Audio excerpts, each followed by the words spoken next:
Hi guys and welcome back to Karting with Sean. In this video we're at Kart Silverstone for the very first time doing an adult open lap session. At this point the track had only been open for about a week or two and I've heard nothing but praise for it. So without further ado, let's get into the action. Out on track now, and I started this session really slowly because I didn't know whether the lights were green or not. So I had this guy come flying right past me, and so I just assumed that we were ready to go. But you can immediately tell when people were saying how smooth this track is that they were right. It's unbelievable how smooth it is. It's so great to drive it. Now obviously, as this is my first time on this track, my lines ain't going to be great and I'm going to be experimenting throughout this whole session with some good lines and some very bad lines, especially in this corner with the exit of that corner there. And I mean, you can already hear my tyres screeching from the amount of understeer that I've got, just carrying that little bit too much speed through them corners. But before we get into the action, and by action I mean people overtaking me, let me walk you through the lap of the international layout of this circuit. At the end of the pit straight here, we're met with a 90-degree left-hander. It also has a lot of runoff, as you can see there, but I will be putting that to use later on in this session. Turn 2 can be taken flat going into turn 3 here, and 4 and 5. This was a very fun part of the track. I think they named it Maggots and Beckett's, which, I mean, you can see why, but I also might have gotten that corner name wrong. If I did get it wrong, put in the comments below what it's actually named. The turn 6 hairpin there is a very tricky one to get right, as it's a downhill braking zone. After that you climb an uphill towards turn 7 and 8, which is a nice double apex corner. Coming up to turn 9 now, and this corner was one I found particularly hard to take. You can see me taking the rumble strips there and going through turn 10, so I think I touch them. No, I don't touch them there. Rumble strips on this track are really aggressive, they really rattle you about. Through 11, yeah, you see them on the exit there. I don't touch them there, but I will at one point. And that is the lap of the international layout. Following this driver ahead into turn 1 now, and they go incredibly deep into this corner. But immediately after that you can see the marshal there on the left waving a yellow flag.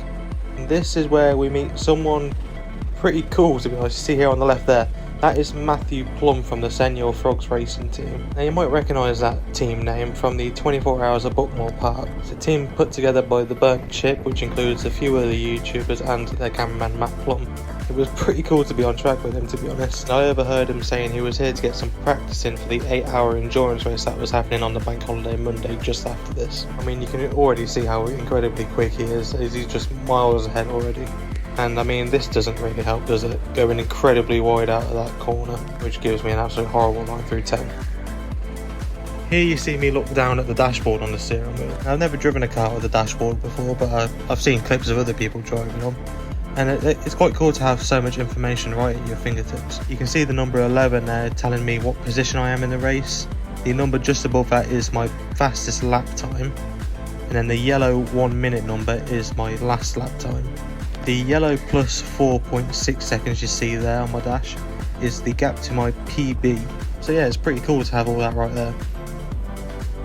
Coming into turn 9 now, and I carry far too much speed into it and get a track limits warning for, well, obvious reasons. Obviously you gotta make sure you rejoin safely, so I let these two go in front of me, giving them plenty of room. Coming out of the downhill hairpin now, and I quickly check my shoulder and I see a mass of carts coming up behind me. So I quickly point to the left, giving them the space they need, as they are a hell of a lot quicker than me, as you can already tell. I tried to stick with these three here, but obviously it ain't gonna last long, so I'm pretty slow around here. You can see that they exit around the middle of the curb there, whereas I entered the curb just on the start, if that makes sense. So I think I've got a lot of time to make through that corner, I mean as well as all of the others, but something to know for next time. And it looks like I've got a lot more time to make up through there as well, pushing just that little bit too hard, and you can see the three cars I was trying to follow absolutely miles ahead now. On the exit of the downhill hairpin now, I have a quick look to my right and see this guy absolutely flying past me on the inside. I then try and cut back to his inside, but it just doesn't work, he's just too quick. Now coming up on another back marker through turn 3 here, shove it up the inside before the chicane, and then I go up the inside of that guy on the exit, get some nice moves done on some slow traffic. But now we've got this group of 4 ahead to try and compete with. You see one of them here go incredibly wide, so I zip past him, and the guy on the outside there I managed to get past too. I then see this gap on the inside of this kart here on the exit of turn 8 going towards 9 to have one more move done. Quickly checking my shoulder there to make sure that no one's having a little switchback on me. You can see he's right on my bumper there. but we get a decent run through 10, so we managed to keep him behind. But about a lap later, he manages to get back the position as I have a bit of oversteer on the exit there. But they also don't seem like they're going to be flying off, so let's try and keep with them.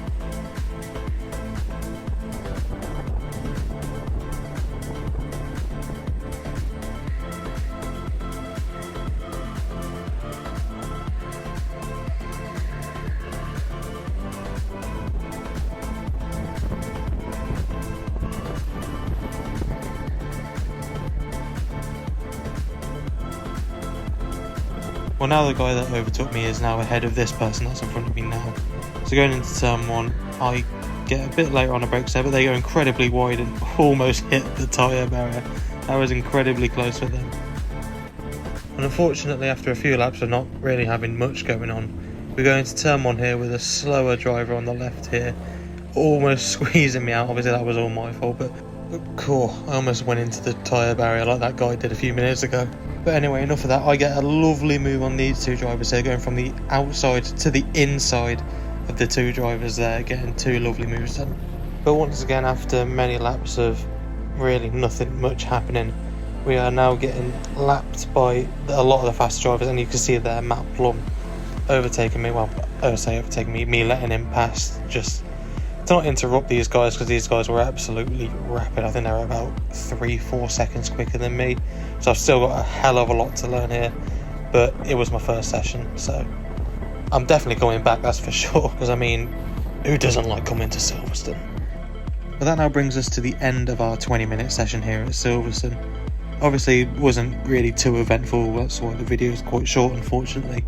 But it is so nice to be on such a smooth and brand new track. Just to be at Silverstone, as I said earlier, it's just incredible. But as you can see on the dash of the car, we finished 19th out of 27 drivers, obviously nothing to shout home about. Doing 21 laps with a best lap of a 55.243. Obviously very slow compared to the front runners, as I said. I was about 3-4 seconds slower. But you can't really expect much more from your first time at a brand new track. But with that being said, that is now the end of the video. Thank you very much for watching. Please like and subscribe, as I have quite a few more videos to come, including round 3 of the heavyweight race at Mr. Karting. But once again, thank you for watching, and I'll see you in the next video.